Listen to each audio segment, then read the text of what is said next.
Sir, I believe I may be able to tap myself into the PTS and perform a limited set of functions. PTS? Yes, sir. PTS, the Photo Triangulation System. It was installed as a crude backup navigational device to the modern navigational computer system. It's what you see before you mount it in the middle view screen. Then, the Galactican said, if I did have hover capabilities, I wouldn't need the cleft snorter. Ah, excuse me, sir. How may I enhance your efforts?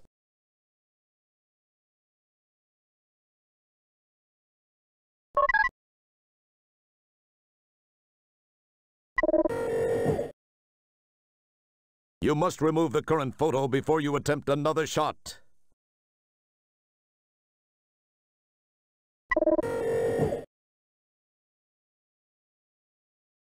There are no more pictures available for snapping. This is the photo taken with the photo triangulation system. You peel apart the photo and negative from your first PTS image. This is the second PTS photo. It has yet to be peeled apart. You peel apart the photo and negative from the second PTS image.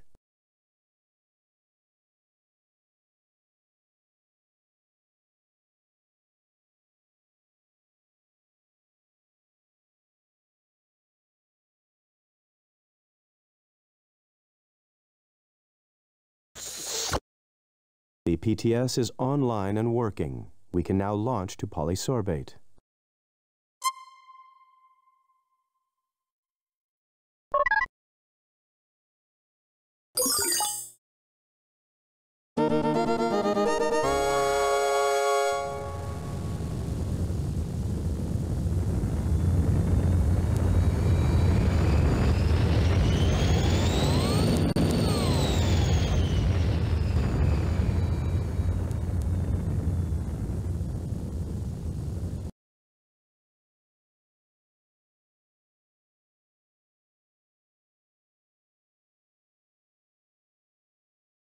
What may I do for you, sir? Step over to the transport pad and I will beam you down to the surface of polysorbate.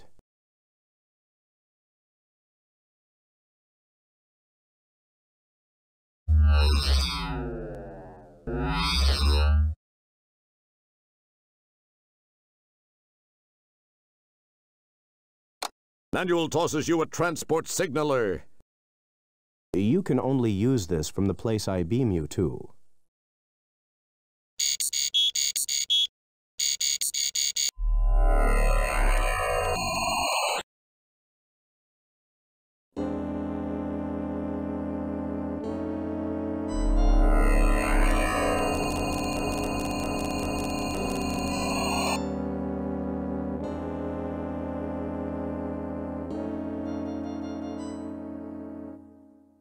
Seems the Endrodroid's last visit has caused a permanent change of hours for this establishment. Like none. Don't bother. There's nothing useful inside.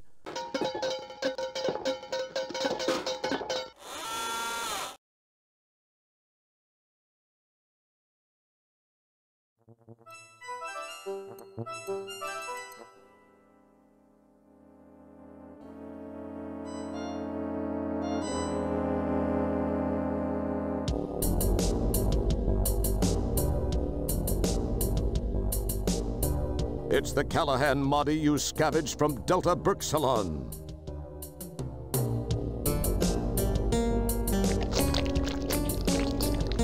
Hello there, Mr. Beleauxs.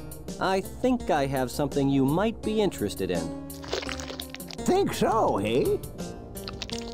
Oh, I really think you'll find it interesting. Ooh! Why, I'd love to take that off your hands.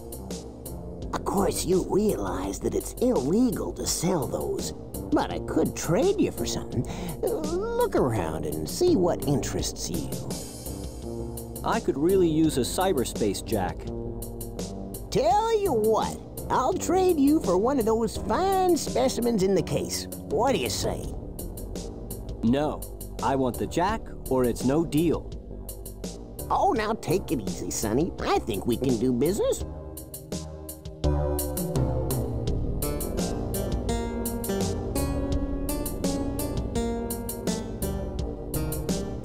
I'm glad you see it my way. It's been a pleasure. Take care, Fester. I gotta fly.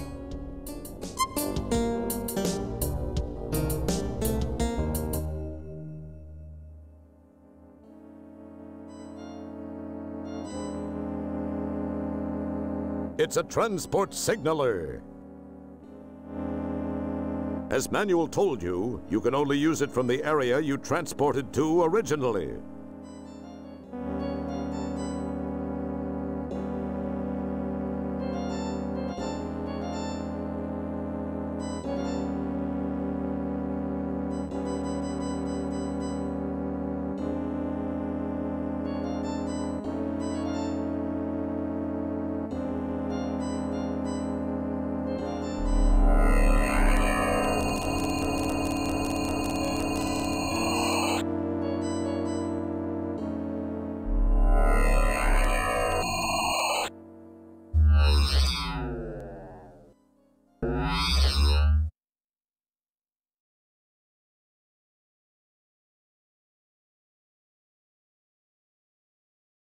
My sole purpose is to help you, sir.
You know, he's a bit ticked at you. I'd leave him alone unless you've got something really important to bug him about.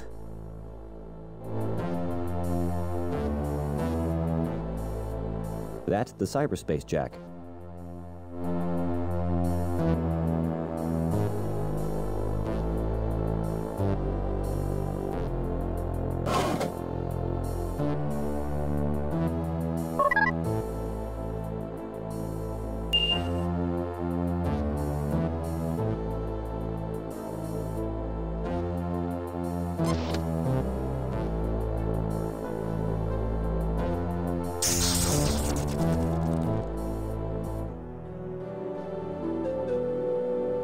Talk about a brave new world. You'd better be up for it if you plan to explore this cyber terrain.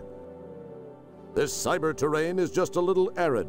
It's just more evidence to confirm the old adage that if there's time enough to do it, there's time enough to do it half-assed. That's quite a leap. You'd be able to clear it if you could get a running start, but you can't run in this game, only walk. In this space quest, you can't switch to sprint. Not even cyberspace is immune from the mentally deficient types who shoot at road signs. How macho they must think they are. Hey, leave the signs alone. Were you born in North Fork or what? Cool, cyber cacti. Were you hoping for a cyber prick?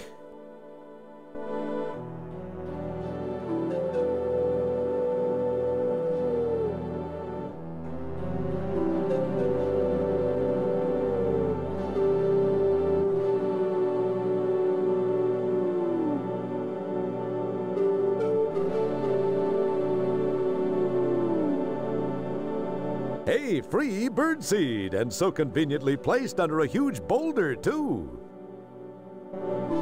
Forget it. You don't resemble that bird. Well, except for the pin feathers in those chicken legs of yours.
It's an office sign.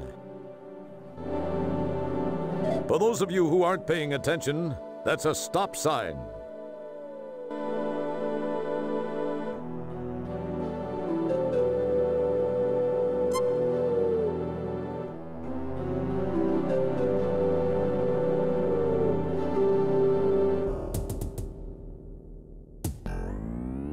This seems to be the contractor's office for the information superhighway. It's not too congested. A blue sky, complete with moon, is visible above the fog of cyberspace. These weeds are a handy place to mark your territory. Go ahead. No one's looking. I thought that phase passed in the 70s. The sign says it all. There was much talk and rhetoric about the information superhighway, but the executive and legislative branches seem quite opposed to getting together on just about anything either one of them introduces. Just look at the space program.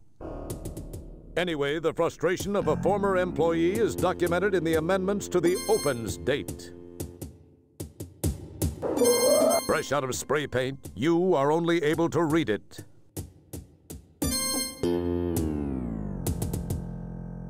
Old highway safety devices recycled from either a decade or 10 years ago stand alert and ready for the non-existent workers to use. A rag hangs from the sawhorse. Who knows what it last wiped up? Lordy, lordy, lordy, you want to stick this rag of unknown spillages in your mouth?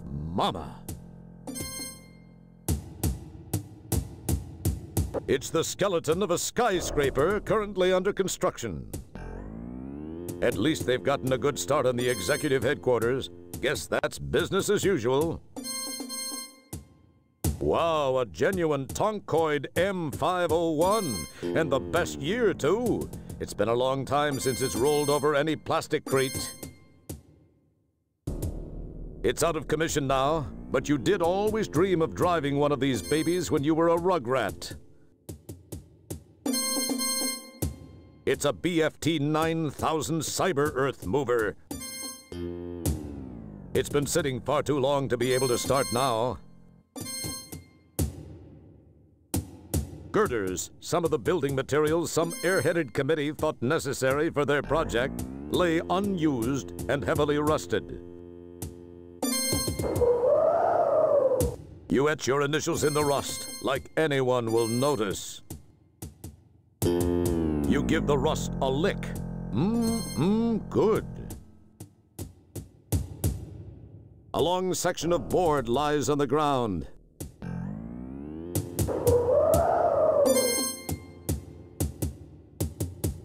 Bet you can't fit that thing in your pants. Guess I was wrong. It does fit. There must be plenty of spare room in there.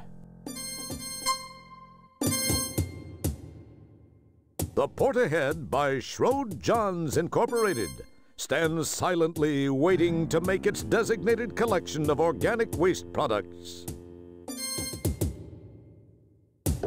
Oh, mama! I'm guessing one too many burritos for the last guy in here.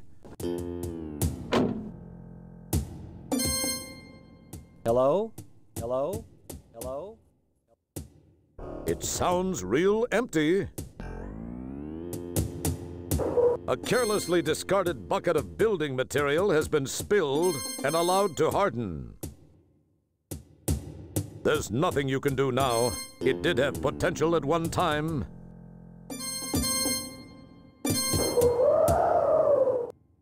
A screwdriver lies on the ground, probably discarded by the malcontent who vandalized the sign. Remembering how cool manual override looks with a toothpick hanging casually from his mouth, you contemplate trying a screwdriver. You've heard that bigger is better, a few times too many.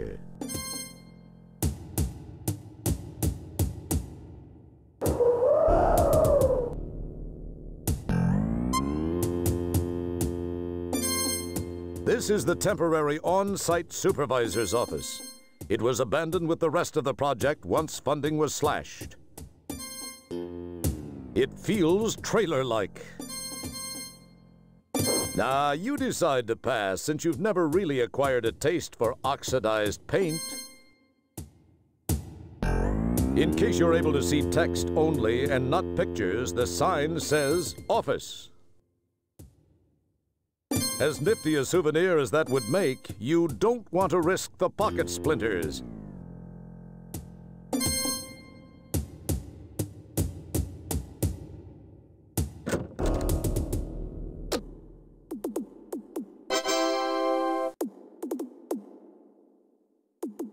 You saw it here first. A preview of the famed information superhighway. Wow! That looks like the clothes box. Next. Ah, that's the thing about cyberspace. We don't have to let you close windows. We control your picture. This game's already as big and bold as it's gonna get. Like that's gonna happen. Who do you think we are, Microsoft? Get your head out. That's not a good thing to do. You have none. You probably want us to say something corny like Klingons in Sector 2-8, Captain. What, you expect a help function for only $59.95? It looks like some poor slob actually waited for his number to be called and died for his troubles. But he might fall apart, and the smell really isn't worth the cool visual, believe me. Looks like a programmer just prior to shipping. I wouldn't touch him if I were you. Next. This is the magic window whence you came. Very tidy, a trash can. That might be a perfect place to store all those vital screen-saving programs like that cool Yasser Arafat version you've downloaded from POL. Pardon me, but I'm just a little nervous about this trash can thing. Didn't someone already go to court and spend wads of buckazoids over this? Gary! Just read the copy, for Christ's sakes. We're not paying you to think. We just want that pretty voice of yours. All right, you friggin' union geek. Okay, people. Mr. Owens has gathered himself together, and we are ready to pick it up from that oh-so-fascinating Barney Fife meets Perry Mason segue. All right. Animation to speed. And roll.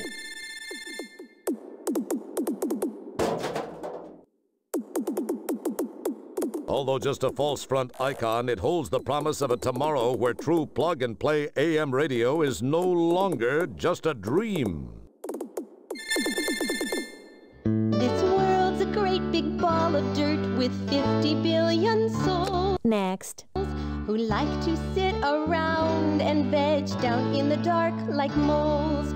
But me, I'm just the kind of girl who loves the open air and bits of unburned hydrocarbons blowing through my hair. New soil and clear, at last it's here with clearly better taste. Less people too, like me and you, and less reprocessed waste. More hearty crunch for snacks or lunch, it's crystal clear to see. New soil and clear, the last frontier for folks like you and me. New soil and clear, clearly less people, clearly more taste.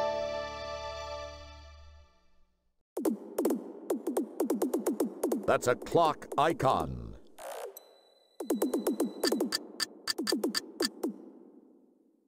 A darling little fan icon decorates the accessories program group.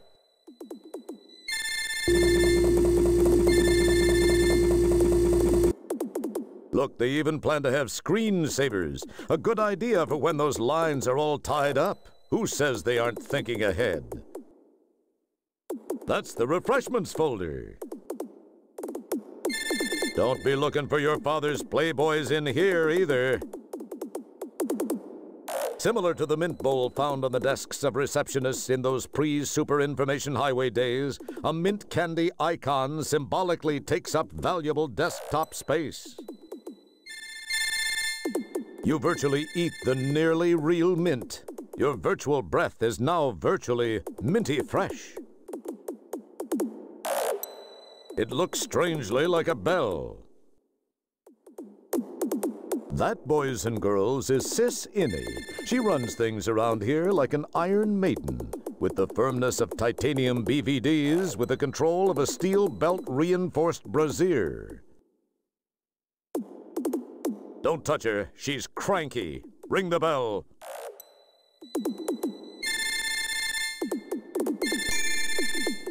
Does your number match the one shown by the counter? No, I don't seem to have that one, but... Oh, I am sorry, sir. Strangely enough, there's no provision for buts in this system. You either have the number shown or you do not. Now, please await the calling of your number. Thank you very much. I have important things to do. Next. Cool. That looks like the file place. Everyone knows that's the file manager. Whatever. It still blows. Even a lowly pond-sucking janitor knows that. I'm sure Win 2001 will be better. Well, you hold your breath and I'll hold what I want while waiting for it, and we'll see who's... Cheese it! Someone is listening to us, and I'm certain they didn't pay to hear this. You're right. They'd probably like to hear more of me. I am the hero. Just what do you think you're doing, sir? Well, I didn't think you'd mind if I just looked through your files. And I thought I'd seen it all. Just step back and wait your turn. You may just have improved your chances of getting to the files with that slick little maneuver. Sometimes you do surprise me, Roger. What do you know? And ooh, let's puke hard Fusion 500. Numbered cyber cards hang here, chiming peacefully in the cyber breeze. Cut! Wait a minute! What is this chiming in the cyberspace crap? Scott, get over here. Change this. What? Frickin' director. This guy would know a good line if it climbed up his... Oh, hair. All right, that's better. Try it again, Gary. Numbers hang here.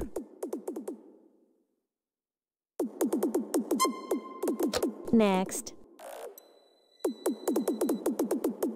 Uh-oh, looks like it could be a long wait for you, too. The spirit of DMV lives on.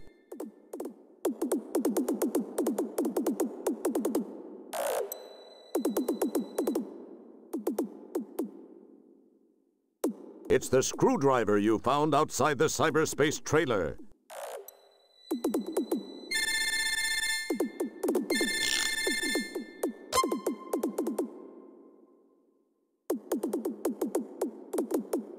It's the number 3 card you took from the card dispenser.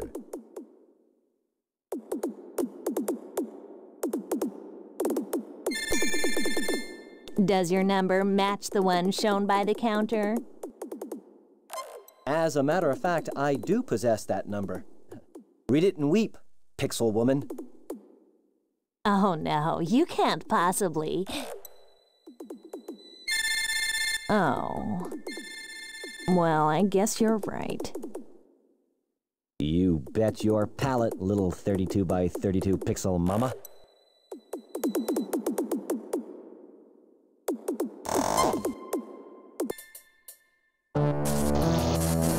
This floor looks pretty clean, at least by your standards. You give it a brief thought, but you realize you've felt plenty of floors in your career, and one more isn't gonna pitch your tent. The ceiling has all the accoutrements any self-respecting ceiling should have. To be honest, it's not quite what you imagined when you thought of superhighway. Now there's a good expenditure of time. There are some useless papers strewn about the floor. This is inexcusable, especially since it's not your floor to clean up. Yeah, you need more junk. Massive file cabinets stretch off into the distance. This should be a cinch. Each sign denotes the range of alphabetized files in that row. Sorry, but we don't have enough for everyone. A darn capable fire extinguisher stands ready to save all this paper in the event of a fire. They've spared no expense. Nothing's burning. What's wrong with you? Oh, that doesn't look good. Apparently the ladder hasn't been relocated in some time. No good. All the WD-40 and LZ gel in the galaxy aren't gonna budge this corroded hunk of useless hardware. Cooling pipes are seen strewn throughout the game to cool these hot graphics. You do enough of that in your off time. An illuminite column. It's very warehousey. Yeah, good idea. You could climb to the top, and then when you get to the ceiling, you could slide back down and try to do something useful. You seem quite interested in the simplest forms of illumination. This is an old style of incandescent illumination. It was deemed inefficient because of the large quantity of byproduct heat it generates. But you know government contracts, they probably have enough of these to last longer than William Shatner's first chest toupee.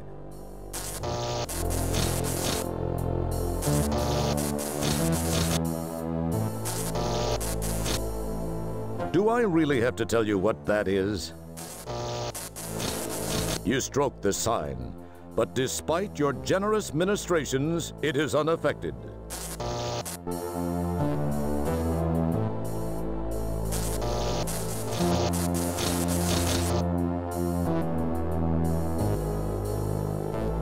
Man, these filing cabinets are a mess.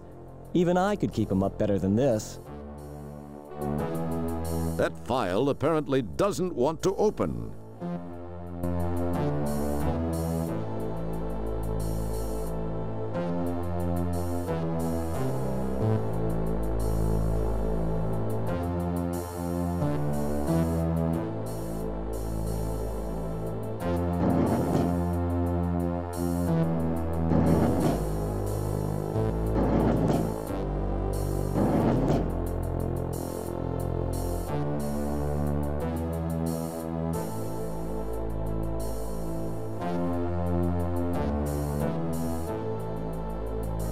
Here we are enjoying a humorous, well-coded game with great art, and now we have to look in a friggin' file cabinet. Good thing you didn't know about this when you bought the game.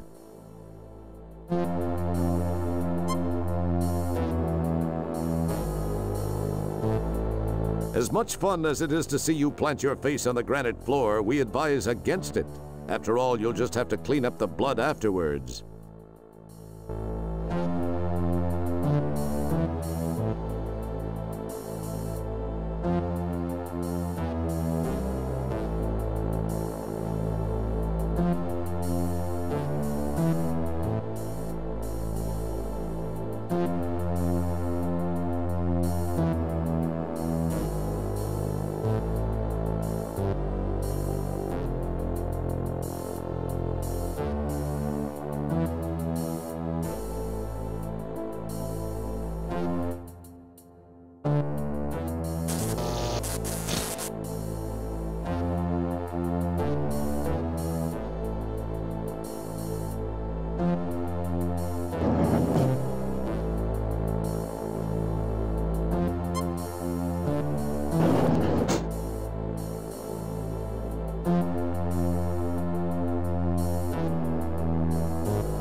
Looks like interesting reading.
Crud.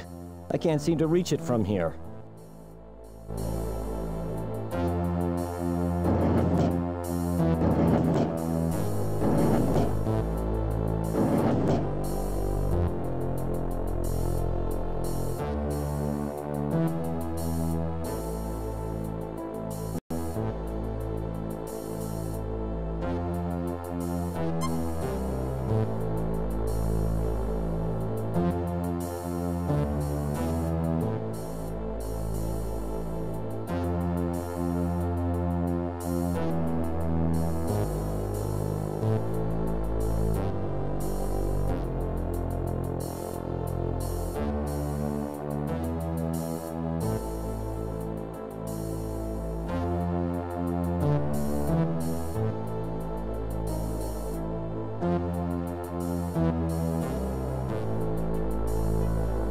Oh, great. Nice automated filing system.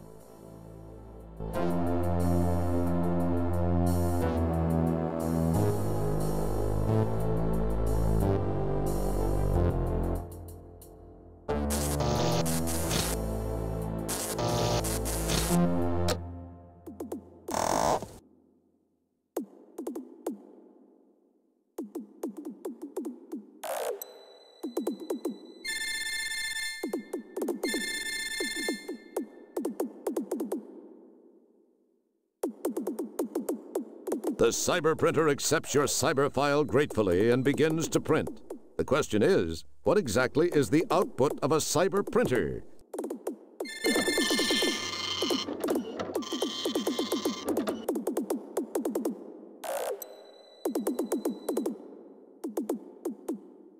Next.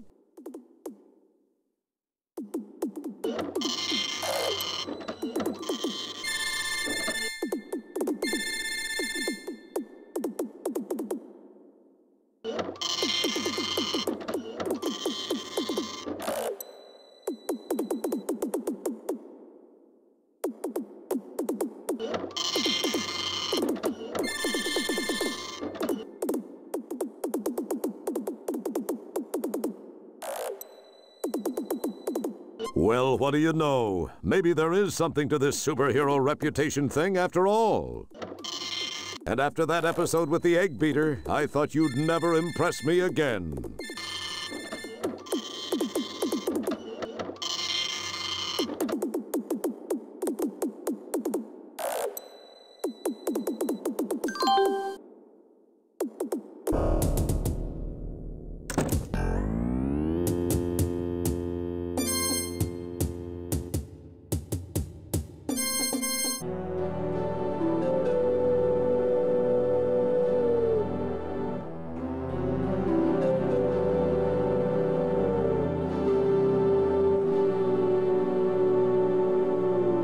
It's the plank you found at the construction site.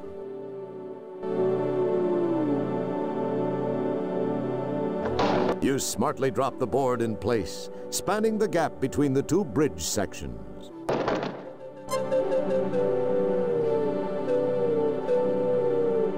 It's the board you so cleverly used to span the bridge gap.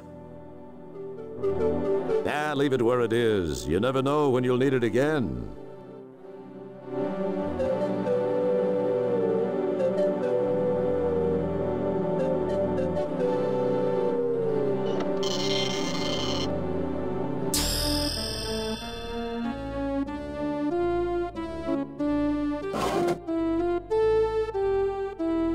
Some printouts have emerged from the doctor's printer.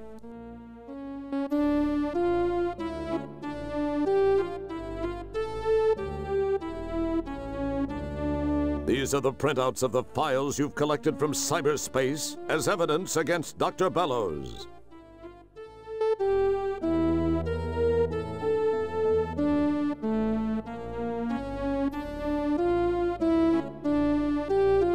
Well, Dr. Beleauxs, I think you've got some explaining to do.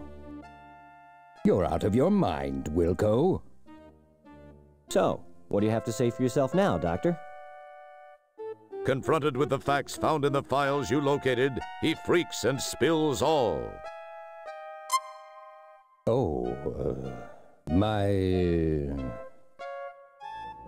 Eloquently stated.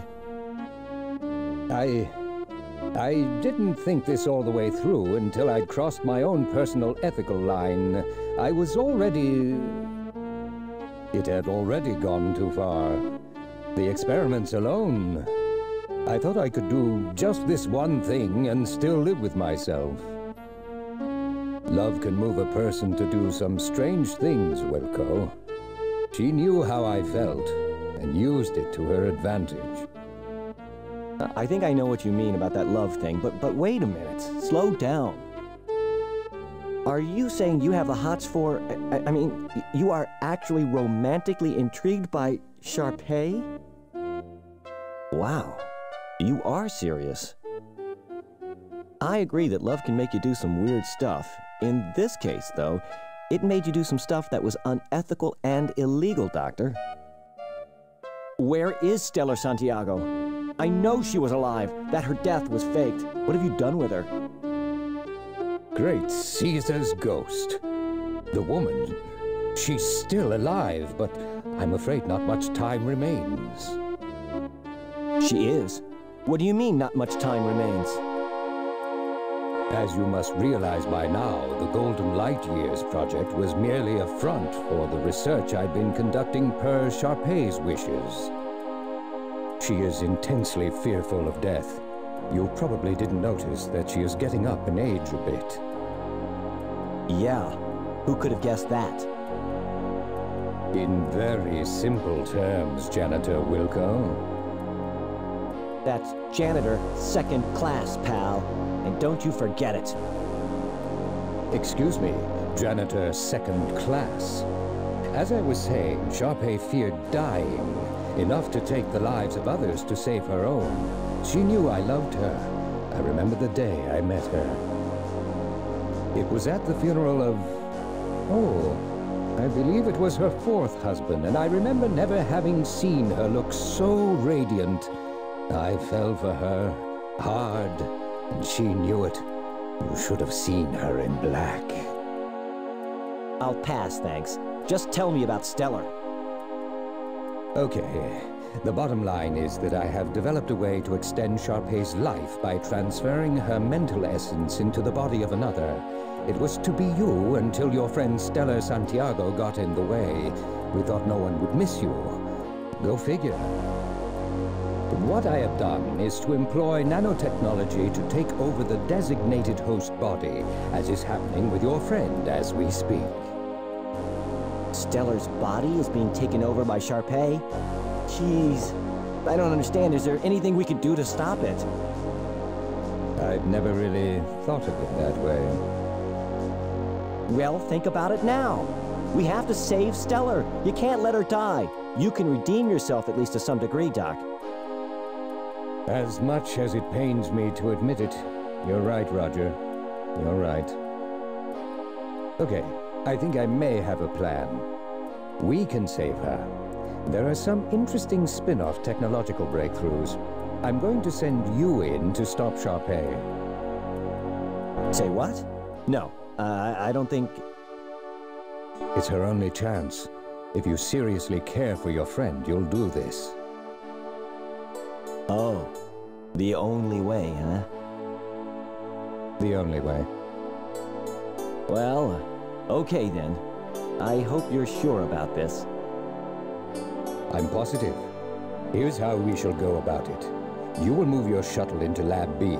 Meanwhile, I will generate new software for your shuttle's navigational system, which will help you locate the nanites, the very small robotic devices I developed for the intrusion.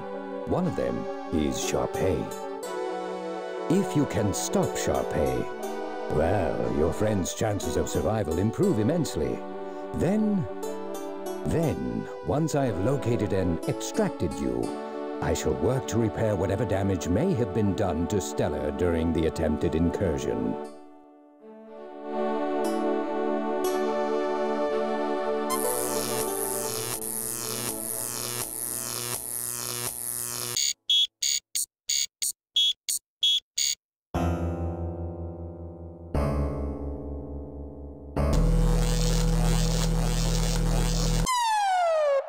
The shuttle is nicely miniaturized by the beam deal. Hopefully, it is reversible. Perhaps you should have asked about that. There are some things you can't afford to have smaller.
My, that sure looks tasty. What the hell is it?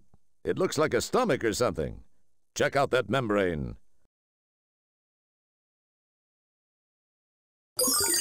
Perhaps I'd get farther if I kept the subroutine disk in its slot. It's the subroutine program disk the doctor gave you to be able to navigate through Stellar's body.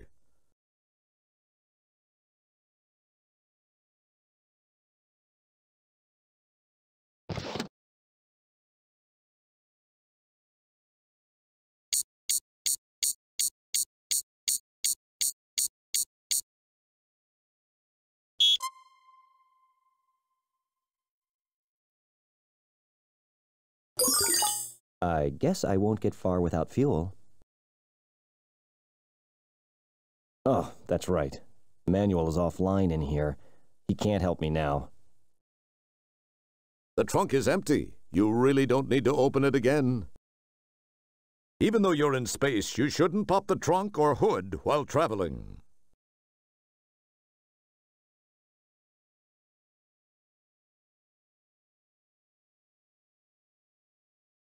It's pretty sticky out there. Maybe you should wear your EVA suit.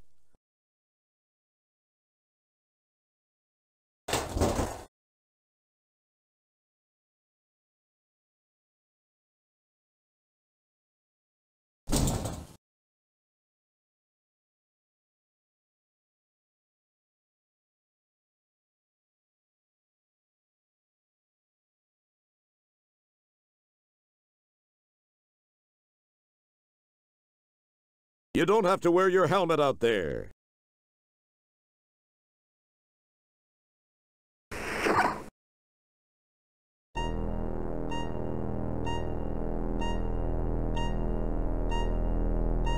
You're treading on the fundus, a broad expanse of tissue covering the outside of the stomach. Okay, I've changed my mind about doing this. Is it too late? Can I still back out gracefully? But as soon as the words spring gazelle-like from your lips, you regret them. You're here to do a job. You're here to save Corman Stellar Santiago from a fate worse than death. As if having you inside her wouldn't already be considered such a thing. That's right. I'm Roger Wilco, damn it. Man of action.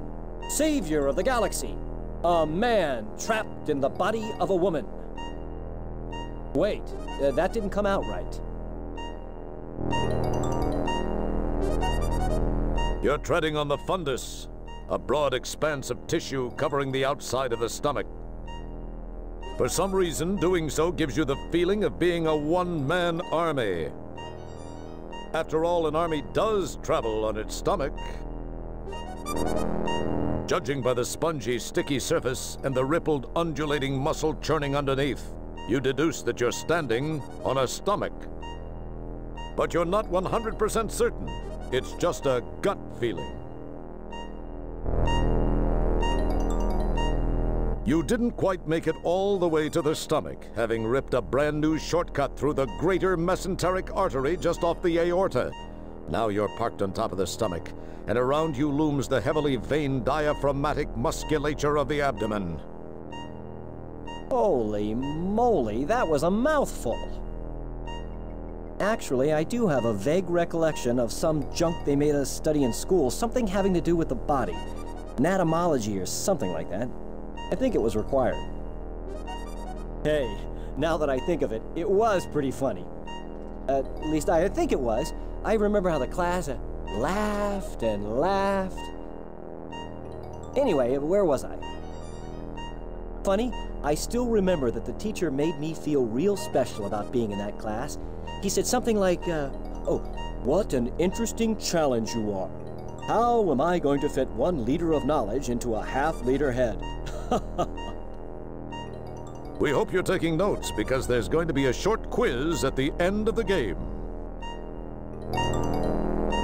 The stomach curves away too sharply for you to reach over and touch Stellar's diaphragm, but you can be reasonably certain it's damp, slick, fleshy, and gelatinous.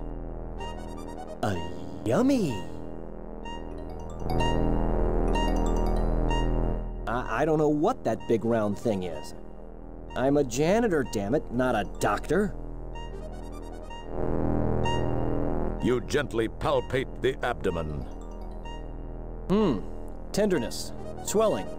Could be the body's natural defenses responding normally to the injection of a large male sanitation engineer.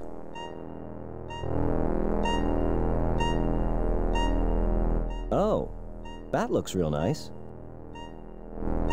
The walls of the broken blood vessel feel like the heavy-gauge rubber of a coolant hose. In fact, the body resembles a car in many respects. It needs fuel to run and converts that fuel into energy. Our digestive system is like a fuel tank, and our nostrils act like a catalytic converter. Your stolen miniaturized shuttle has become mired on the fundus of the stomach like a beached whale. This heat tile looks loose. Whoops. I have to stop doing that.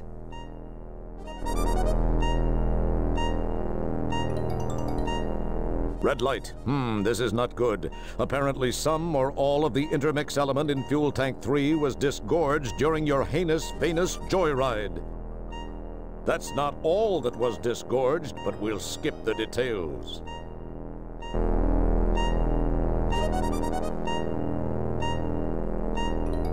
Quit boinking the fuel tank light.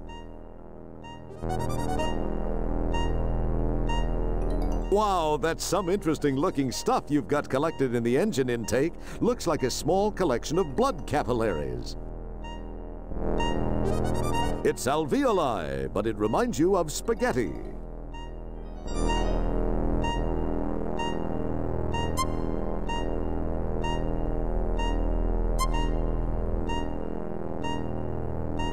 You recognize that festering, infected crevice. As if Stellar didn't already have enough to worry about, she's got an ulcer. And it's not just an ulcer, it's puckered. It's a peptic ulcer.